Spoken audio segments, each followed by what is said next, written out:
I'm Dan Priestley, and I lead the Semi program here at Tesla.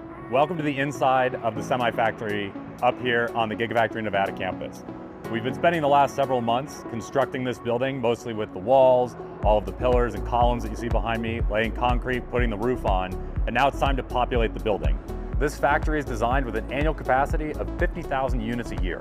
So over the next several quarters, we're going to be industrializing this factory, installing the equipment, and preparing for high volume production. First units are set to be on the line by the end of this year, and we'll be ramping the factory throughout 2026.